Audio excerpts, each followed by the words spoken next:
Welcome, everyone, to the What's Left podcast. My name is John, here with my brother Jake and my good friend Brad. Punk Rock Garage Band podcast, adding our voices to the resistance as loudly as we can. What's left of my voice, the resistance as loud as we can. Despite our cheap equipment and lack of experience, we're going to keep trying and getting better every week. We're going to try something different. I'm going to start doing some shorter videos. This is going to be one of those. But keep the Dealer Realization Nation growing. Keep liking us on Substack. Follow us on TikTok, Blue Sky, Instagram, and Threads. And YouTube. Right. What'd you say? And YouTube. Oh, and YouTube. Of course, YouTube. What the hell? And Substack. All right. So we all went to a protest on the 5th, right? So that's where my voice went. Oh, yeah, we did. That's why I sound like Bobby Kennedy Jr. today. The hands-off protest. Brad, me and Jake were together, so let's start with you. You were in Ohio. How was it in Ohio? You were in Kent? So the first one I went to was Ravenna. Okay. And Ravenna is much smaller than Kent. Does not have a college in it. It is predominantly red. So to see the hundreds of people turn out there was truly surprising to me. Yeah. I was also surprised by the demographic of who turned out because the large majority of people, which was kind of disappointing, but the large majority of the people were the gray hairs. Yeah. The people that are directly affected by cuts to Medicare, Social Security, that kind of thing. Social Security, man. Fucking stab that beehive, you will get old people. So there was a little old lady there. We were kind of chatting it up, and there were a few police officers there that they didn't cause any problems. They were just merely there to show their presence or whatever. And the lady said, well, she said, I remember the water cannons during Vietnam, so this couldn't possibly be that bad. Yeah. No. And I said, okay, all right, this lady is not new to this. No, they are legit. Like, they are legit. I don't know what the hell happened to them between now and then. They're back. Vengeance. So we did not have the huge numbers like you did where you were in Pittsburgh or that kind of thing. But we had a moment, and it was the most powerful moment of the whole protest to me. And it was when everybody got silent, and together we sang America the Beautiful. And obviously, we weren't being rude, we weren't being callous, we weren't being loud, we weren't being hateful. We were merely coming together as Americans to sing a song about the America that we know and love and want to continue to see in our country. And it was just so powerful to hear all these voices coming together to sing that song in unity. Yeah. I mean, relatively speaking, you had a big crowd. I mean, as a small town, Ravenna. For the small town, red town that I live in, that I live close to, Yeah. It was definitely surprising. They did have one agitator, a senior citizen, probably in his 70s, 80s maybe, driving around the block with a Doge flag hanging out of the sunroof of his car, with just a siren blaring the whole time. But that thing like that, we're fucking Trump supporters. That was the most peaceful protest that's ever existed on the planet. Yeah, it's just so funny to me that what was he doing?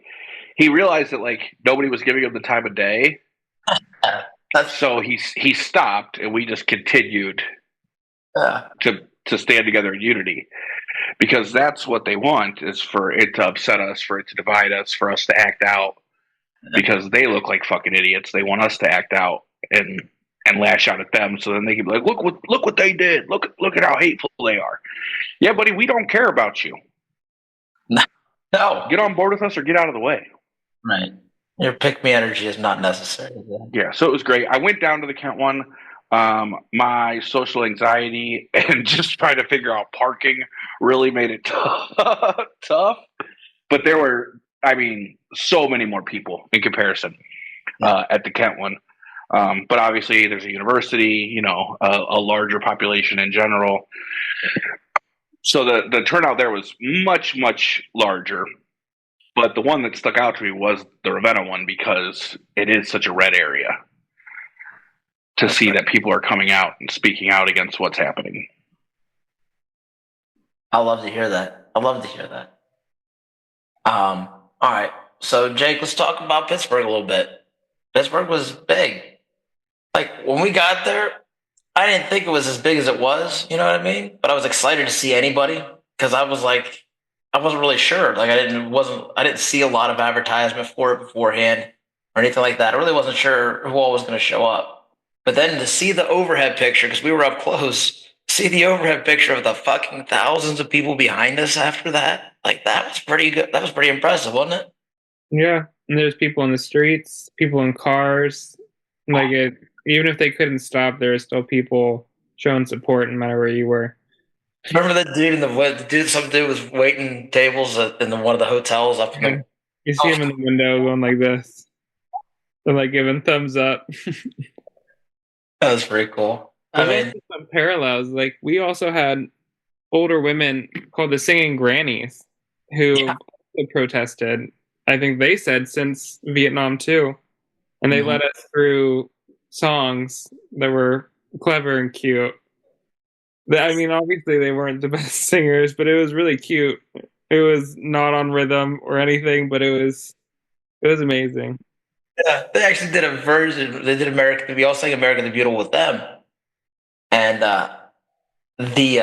they changed the verses. The one through the one though was pretty First cool. one, and then yeah, I don't know. It was, yeah, that was cool. If you had to ballpark a figure, how many people do you think were there?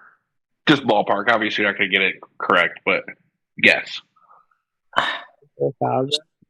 Close to. I mean, the numbers that the organizers gave was 6,000.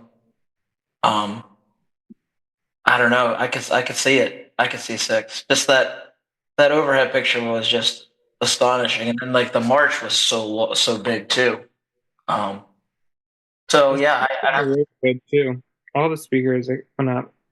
yeah, I have to say at least 5,000 people, at least. Was there any like loud? I don't know, loud anti-protest people. No, the only heckle that there was that the people in the back couldn't hear. That Yeah, was how big it was. That was the only heckles. They're like, we can't hear anything. That was yeah. the only problem that was going on. The problem was tiny speakers. It wasn't the only problem. We'll get to some critiques of mine. But overall, I just thought it was great. Like they did a wonderful job. All these organizers. Uh, but I want to say like Connor Lamb was probably my favorite speech. Next Pennsylvania representative is going to be running for Senate, and the loudest boos were for John Fetterman. Like John Fetterman got booed harder than Rick McCormick. I assume by Good. you, but like mostly by me. But it seemed like other people were pretty much on the same page with me there. Like it was more disappointment in John Fetterman than Rick McCormick. Of He, course, was there, but the most deserving person of that. yeah. Well, Rich McCormick deserves it too, but he didn't run as a Democrat, so at least he's not a fucking hypocrite. Yeah, I really Fetterman's a Republican, and that one, but that's all sorts. you get what I'm trying to say. Oh yeah, So yeah, I was going up. Also, the other thing I want to say is easily, hands down, if anybody in the Democratic Party gets a hold of this thing, the loudest and most telling chant was "tax the rich." All the other stuff, some people had some vigor for. Nobody missed a chance to scream "tax the rich." Not one person. So, just throwing that out there. You need a policy for going forward. Better make sure it includes taxing the fucking rich. Marginal tax rates, fucking unrealized gains. Start getting creative and get some of that money back into the fucking system. So yeah, it was cool, man. That was awesome. Great energy. And it felt good to like touch grass with some other people. Um, some so then Jake, you tried to go to Tim Walz' thing in Youngstown, right? It did. It did. Yeah. What was the crowd like down there? Well, Youngstown is not equipped for any sort of crowd bigger than maybe 100 people for a wedding. Like, there is no parking. They've barely finished their construction. So they reserved one parking lot. It was a parking lot behind the Dior Performing Arts Center, which is like maybe 60 cars max. Yeah. And the line was wrapped around the building. It went two ways. So it went from both doors, and it was around the entire back of the other building and then like down 2 blocks on the other side. By the time I found parking, I went outside and I stood and it started snowing. And I said, okay, well, maybe it's just not in the cards for me. And I gave up. Because I didn't even know, there was no guarantee that you can get in. Seating was first come, first serve. So, like, you didn't even know if you're going to go be able to sit. Yeah. Well, I've seen the videos, and there was definitely no seats left. 2,300 packed. Old Governor Rod Strickland was there. Seen that. I don't know what other. I got down there at 5 when they said they can start like lining up, and the lines were already formed. So that was before 5 o'clock. That's big energy. Tim Walz is one of my favorite politicians because he really doesn't he's his views are very progressive, but people don't see him. I was gonna say for whatever reason, but we know what the fucking reason is, but people don't see him as being extreme. Because he's, white, bald, soft spoken. So he couldn't possibly be, extreme. So it's not the ideas that are extreme, I think we're learning that more and more. It's like it's not really necessarily the ideas that people shy away. People love the idea of taxing the rich. It's just that you don't hear it from the old white men as much, and so you don't get those people voting for it. I think that's an absolute shame. I gotta say, man, the organizer though at the end, man, she was like, "Well, we're on Facebook, and that's it for right now. We're only on Facebook." And I about fucking shit a brick in the middle of the road. I was like, "Well, God, damn it! No wonder I can't find anybody over the age of fucking 30. Like that's nobody has a Facebook. I mean, the people who were there do, obviously, but they're very highly engaged voters as it is. And I mean, you have got to. I just for this show, I don't particularly enjoy being on every single social media, but I do it because I'm trying to get a message out, And if I want to do that, that's where I got to get people. That's where you got to meet people where they're at, and I just, so that's cool for man. We got to do a better job than that. That's just, I'm not okay with that, man. Because our experience is a lot like yours, Brad. Not a lot of youth.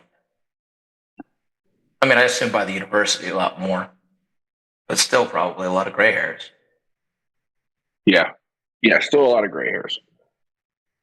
Yeah, which is cool because, like, if you're willing to get out here, and even if you don't do anything but stand right beside me, then you've done plenty. You've done more than my generation because we weren't out there. Yeah. Yep. Doesn't make sense to me. Get your ass out and vote. Yep. Get out and do things. There's elections coming up all over the place. And I've said it once, I'm going to keep on saying it. Republicans should not be in any position anywhere. Not school council, not fucking comptroller, nothing. Nothing. Cause this fucking problem. Like, you're done. This is just ridiculous. So anyway, we'll talk about, well, I know Brad wants to talk about tariffs. We don't have to. Wait, I want to get to this because I really think this is the worst one right now. Okay. And it is about those people that have been deported. I'm going to stop saying that. Have been kidnapped and sent to El Salvador. It's just crazy to me. Like, they are not just, so now they're fighting. They know these people are innocent, right? A couple of them are straight up innocent. They've admitted it, that one person they've admitted, and they are actually in court fighting to keep that person in prison, despite the fact that they know that there's nothing for that person. And on top of that, they found out the 60 Minutes thing revealed that 75% of them have no criminal record whatsoever. 75 fucking percent. And the rest of them most of them are non-violent offenses. I mean, this is just absolutely absurd to me. And it's even worse. They are in court fighting for the right to keep them there. And then the Supreme Court says, all right, go ahead. it's sick and it cannot possibly be talked about enough. I have to bring that up, man. That's where we're at with that, man. It's just, Yeah. it makes So my did, soul. with the Supreme Court ruling, did I miss? All right. So what I saw is that they voted 9-0 that everybody is afforded due process. Yeah. And then it went 5-4 that what Trump's doing by using the Alien Enemies Act, such and such. It went 5-4 that what he's doing is constitutional. Well, to my knowledge, they did not rule on the constitutionality of the Alien Enemies Act. Okay. The 5-4 ruling was that the people who are there already, sorry about your luck. Okay. That was more the five. That was, I mean, that's not the legalese. This isn't the legal show. You know, Sure. there's out there. Most of the other podcasters are lawyers. We're not, but Fair enough. non-legalese. It was basically like, well, sorry about your luck, guys. You're fucked. So it affects all those other things like the contempt of court hearing and all this other stuff that Judge Boasberg had planned. So I'm not really sure if anything going forward is going to be getting done. And then doubled it down on the corruption. Jamie Raskin and Adam Schiff held that hearing the other day, and they brought that whistleblower in, the DOJ, who said that she was fired because she refused basically to lie for the Trump administration in court. Yeah. They sent armed police officers to her house. We're going to send armed police officers to her house until like was able to call them off. I mean, this is the most to threaten her, to prevent her from testifying. This is insane. The things that I have just said happened in the United States of America, and this is the year of our Lord 2025. Like, this is beyond insane and completely unacceptable. It's out of a fucking fantasy novel evil. Like, this is like, who needs a prequel to the Hunger Games? They'll fucking live in it. Why did they rate that book now? No one needs that. that. God, We're watching it in real time. I thought it was good timing. you think? Also, the Republicans are turning on Barrett Yeah. Oh, and the yeah. Supreme Court. They hate her. God, they hate her. They're like, why did we let a woman have power in this country? You know, they're sick over there, bro. You know what? And Oh. just goes to show you how fucking disgusting some of these belief systems are. Like, man. she's a liberal judge. What do you, just because she believes that everybody has the right to due process? Is that what we're upset about? Is that what we're mad about? Hey, like, Y'all sound silly as fuck. But turn on her. Go ahead. I'm sure she would love to piss all of you off. yeah. I'm sure she would love that.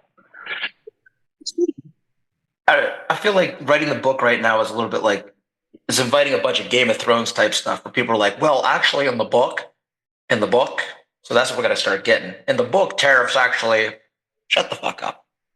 Don't ruin it. Anyway. So what happened to that lady? What did they do? Was she testifying or is she not? Like what?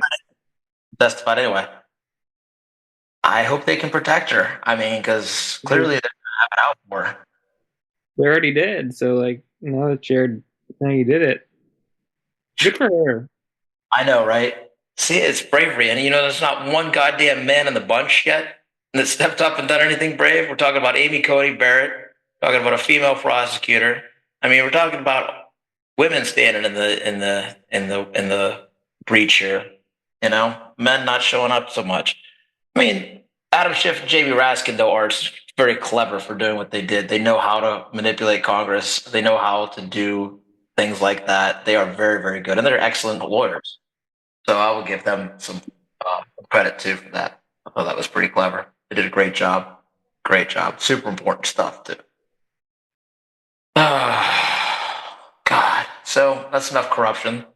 Let's touch the tariffs real quick. We got a couple of minutes, and that's it. Okay, good. I just want to ask one question to anybody that's willing to listen to my question. Are these tariffs a negotiation tactic to lower the tariffs put on us by other countries, or are they being put in place to make manufacturing come back to the United States? It certainly cannot be both. Pick one. Please just pick one. No, it can be, because that's what the president said. Just please, I just want them, just please pick a side. Tell me if it's bringing manufacturing back to America, or if it's not about that at all, and we're just simply trying to get a better rate on what we ship to other countries. What if I told Right you now. it was about none of those things? What if I told you we? But I just mean the people that are in support of tariffs. Their argument is either it's bringing manufacturing back, or we've been getting ripped off for years. You know, it's one of those two things.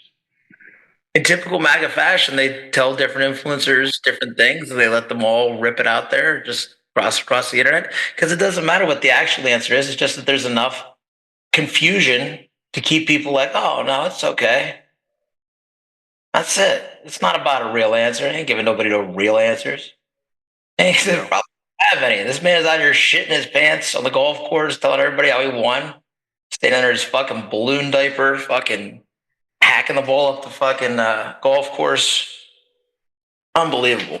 All American soldiers are being returned home. He still hasn't acknowledged. Not only did he not show up, like he hasn't really even acknowledged it. Man, I haven't heard one thing. Women's fertility, though. Oh yeah, yes, yeah. Thank God. He is the president of fertility. And we'll always remember him for that. That'll be what we remember him by. His fucking fertility.